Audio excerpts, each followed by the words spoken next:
2010년 6월 17일 새벽 부산의 한 병원 응급실로 한 여성이 다급하게 들어옵니다. 함께 술을 마시던 40대 여성이 갑자기 가슴이 아프다고 말해서 차로 데려오던 중 의식이 없어졌다는 겁니다. 자신은 아는 동생이라며 언니가 평소 심장질환이 있었다고도 덧붙입니다.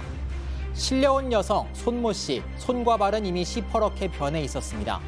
사망 원인은 급성심근경색으로 추정됐고 시신은 다음날 화장됐습니다. 유골은 부산 앞바다에 뿌려집니다. 얼마 뒤 아는 동생이라는 여성은 죽은 여성 손모 씨, 손 씨의 보험금을 받기 위해 보험사를 찾았습니다. 그런데 보험 가입 신청서와 보험금 청구 신청서의 필체가 똑같았습니다. 보험사 직원의 신고로 여성은 경찰에 체포됩니다. 단순한 보험 사기처럼 보이지만 하나둘씩 기막힌 반전이 드러납니다.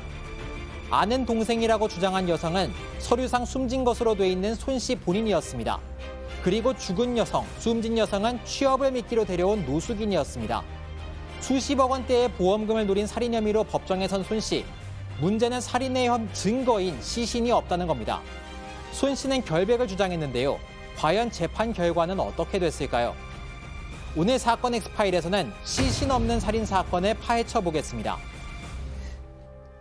자, 지금 홍 기자가 소개한 이 사건, 이른바 부산 시신 없는 살인 사건이라는 이런 이름으로 많이 이렇게 언급이 되고 있더라고요. 10여 년 전 일어났던 사건이라는데 저도 이제 찾아봤더니 그때 그거였구나라는 생각이 나더라고요, 기억이.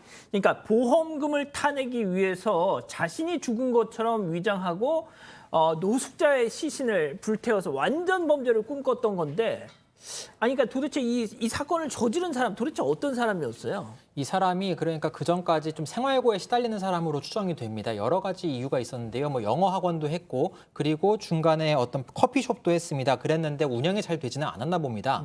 그리고 중간중간 돈을 벌기 위해서 여러 사기 범죄를 저지르다가 입건되거나 경찰 조사를 계속해서 받고 있었고, 이때쯤 2010년 6월쯤에 이르러서는 뚜렷한 직업이나 소득원이 없었습니다. 그래서 자신의 피보험자로 그리고 어머니를 수익자로 해서 보험 계약을 맺기 시작했습니다. 사망보험금을 전부 받을 수 있게 하고 한다면 여러 보험회사에 계약했기 때문에 24억 원 정도 탈 수 있는 보험금, 그런 계약을 전부 맺어놨고요. 그 외에도 좀 특이한 정황들이 드러납니다. 이 여성이 그 2010년 6월 전까지 노숙인 여성을 물색합니다. 이 여성은 분명히 어린이집을 운영한 적도 없고 하고 있지도 않았는데 어린이집을 운영한다면서 여성 노숙인들이 들어가는 어떤 카페, 인터넷 카페에 가입해서 노숙인을 찾고 있다. 같이 일을 해볼 사람, 어린이집에서 일할 사람을 찾는다. 이렇게 글을 남겼고, 한편으로는 인터넷 검색창에 독극물들, 여러 독극물이나 살인 방법들을 검색하는, 그러니까 노숙인을 물색해서 살인했을 정황이 분명히 보이는 인터넷 검색 결과들이 여러 가지 드러났고요. 그리고 6월에 한 여성을 만납니다. 5월 말부터 연락이 된 사람인데 이 노숙인이 연락하는 가족과 지인이 전혀 없다는 사실을 알아냈습니다. 그래서 6월 16일에 데려갔어요. 부산으로 가자. 대구에 있는 여성을 데려갔는데 다음 날 숨진 채 발견됐고, 이 여성이 이제 그때부터 본격적인 범행의 증거들이 다 드러나기 시작했습니다. 자, 이 기자 딱 지금 들어봐도 가족과 연락이 닿지 않는 노숙인을 딱 골라가지고 갔다. 이거 딱 이제 일단 각이 나온단 말이죠, 여기까지. 일단 그 유튜브 댓글창에 알로에라는 분이 이 사건에 대해서 조금 아시는 게 있는지 이런저런 이야기를 막 올려주고 계시는데, 저는 일단 이 수사기관에서 확인한 범죄 사실로만 말씀을 드리겠습니다. 이 피고인 같은 경우에는 자신이 홍 기자가 설명한 것처럼 어린이집을 운영하고 있는데 여기서 일하면 내가 월급을 주겠다, 이런 식으로 해서 이제 유혹을 했습니다. 노숙 생활을 하고 있는데 100여만 원을 준다고 하니까 선뜻 하겠다라고 이제 받아들인 건데요. 이 수사기관이 확인한 바에 따르면은 부산으로 데려가서 불상의 장소에서 불상의 방법으로 살해를 했다고 이제 판단을 했습니다. 이게 이제 구체적으로 어떤 식으로 살해했는지는 이제 수사기관에서도 파악할 수 없었던 거죠. 그리고 이 피해자가 숨지자 인근 병원으로 옮긴 뒤에 의사가 사망자 인적사항을 묻자 자신의 인적사항을 댔습니다. 마치 자신이 숨진 것처럼요. 그러면서 이제 본인이 있으니까 본인은 이 숨진 사람의 친한 동생이다, 이렇게 이야기를 했다고 하고요.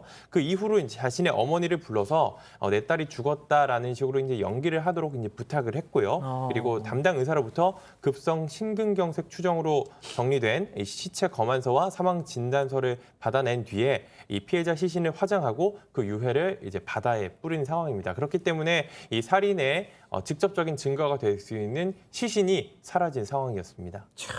아니 그러면 이 가해자, 그러니까 노숙인을 픽업했더니 가해자 그때 뭐라고 해명을 했어요? 그 당시 해명이 좀 여러 번 나왔는데 사실 대체로 진술을 번복했고요. 확실한 일관된 주장이 있었습니다. 좀 술이 모자라서 같이 밤새 술을 마셨는데 술이 모자라서 마트에 다녀왔더니 이 여성이 갑자기 상태가 좋지 않아서 병원으로 옮겼다. 그러니까 자기가 살인한 것이 아니라 이 여성을 병원으로 옮겼는데 병원에서 숨졌다. 이런 주장을 펼쳤고요.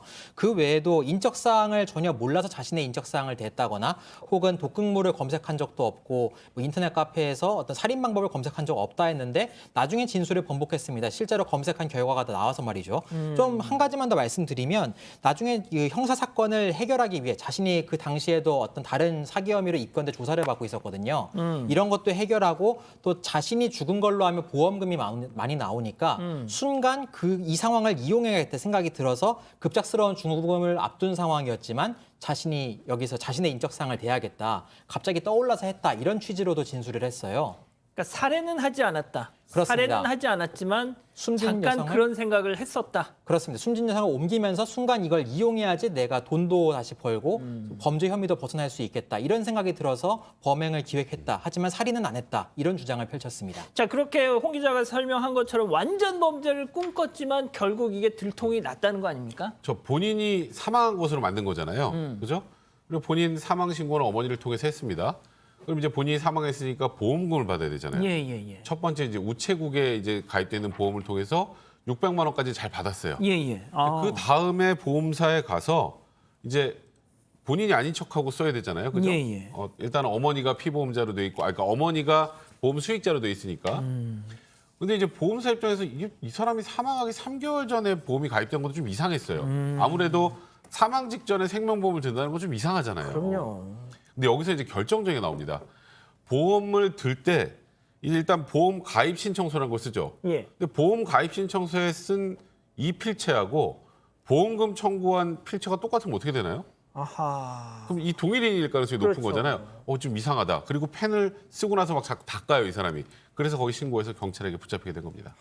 아, 이 보험 회사에서도 약간 워낙 이 보험 사기가 많다 보니까 약간의 그런 식의 뭐 필체를 좀 눈여겨 본다든지 그런 교육은 좀 받나 보네요.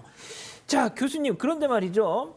상당히 대담합니다. 보통 뭐 이렇게 여성들이 여성을 살해한다. 자, 더군다나 이제 저는 이 사건을 보면서 가장 좀 소름 끼쳤던 것이 시신을 화장을 해버린다. 바로 다음 날. 어떻게 보면 가장 결정적인 증거를 없애버리는 건데 이 범행 심리 좀 어떻게 해석을 해야 될까요?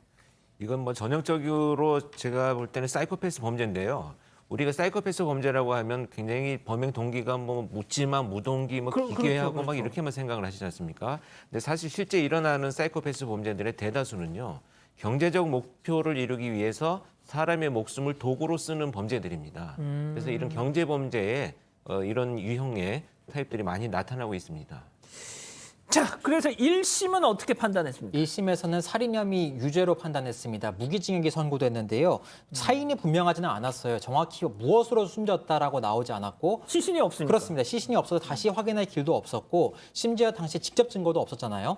그렇지만 자연사했거나 자살했을 가능성은 적다고 판단했습니다. 그래서 이제 피고인은 피해자가 숨질 때 곁에 있었던 유일한 사람이다. 그렇기 때문에 이 피고인이 범죄를 저질렀을 가능성이 충분하다 이렇게 판단을 했어요. 그래서 여러 가지 진술에 번복한 피고인의 해명, 입장은 전부 신빙성이 없다고 봤고 결론적으로는 범죄 혐의가 인정된다고 판단했습니다. 자, 그런데 여기서 반전. 항소심에서는 어떻게 됐습니까? 항소심은 좀 더 엄격하게 봤습니다. 왜 그러냐면 이번 사건 같은 경우에는 증거에 따라 유죄면은 강한 형량이 나올 텐데 유죄냐 무죄냐가 중요한 사건이거든요. 그렇기 때문에 이 합리적인 의심이 없을 정도로 증거가 충분해야 되는데 항소심 재판부 같은 경우에는 그렇지 않다고 봤습니다. 만에 하나 혹여나 이 사람이 범인이 아닐 가능성도 없지 않기 때문에 일단 무죄를 선고했던 건데요. 다만 이 사기와 시체 은닉죄는 유무죄를 확실한 겁니다. 이거는 분명히 자신도 했다고 이야기를 했기 때문에 이 부분에 대해서는 유죄로만 판단했고요. 징역 5년을 선고했습니다. 다만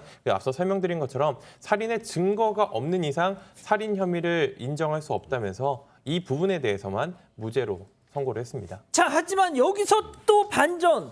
대법원에선 다시 유죄 취지로 파기환송을 했습니다. 그러니까 사실 이 살인죄에서 가장 중요한 증거는 피해자의 사체입니다. 그죠?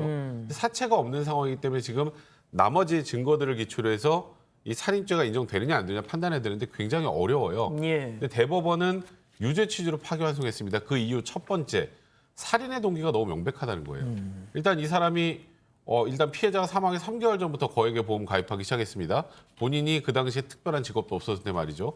그러니까 이 보험금을 타내기 위해서 누군가를 살해해야 한다는 거, 나는 바꿔치기 한다는 확실한 범행 동기가 있었다는 거고 그 당시에 독극물 살인 방법 이런 것들을 검색하고 또 실제로 본인이 독극물을 소지했고 이제 화장 전에 이 피해자의 상태도 그 독극물을 예를 들어서 흡입했거나 한 경우에 나오는 증세하고도 유사했다는 거예요. 그런 걸 다 종합해 본다면 이 정도라면 살인했다라는 게 사체는 없지만 합리적 의심 없이 다 증명됐다고 판단한 거고 그래서 유죄 취지로 다시 파기환송한 겁니다. 자, 아무튼 뭐 이후에 이 재상고심에서 또 상고를 기각하고 이 원심 무기징역 이게 확정이 됐다는 건데, 자 교수님, 이 고유정 사건도 시신이 없었어요. 근데 진짜 실제 이렇게 많은 사건 접하시면서 이런 경우를 접하시게 되면 되게 난감하실 것 같아요. 그렇죠. 그러나 지금 이 사안이나 고유정 사건 같은 경우에는 일단 사망한 것이 확인이 된 상태입니다. 그래서 시신 없는 살인 사건이라고 하면 우리가 시신을 발견하지 못했기 때문에 사망했는지도 모르는 사건들이 훨씬 더 굉장히 문제들이 많이 나타나고 그렇군요. 있고요. 사실 이거는 어떤 뭐 응급실 또 뭐 사망한 사실 확인, 뭐 화장을 했다라는 이런 것들이 확연하게 드러나 있기 때문에 일단 그런 것들로 이제 처벌이 되고 있다 이렇게 보여집니다. 알겠습니다. 자, 이렇게 마무리하고요.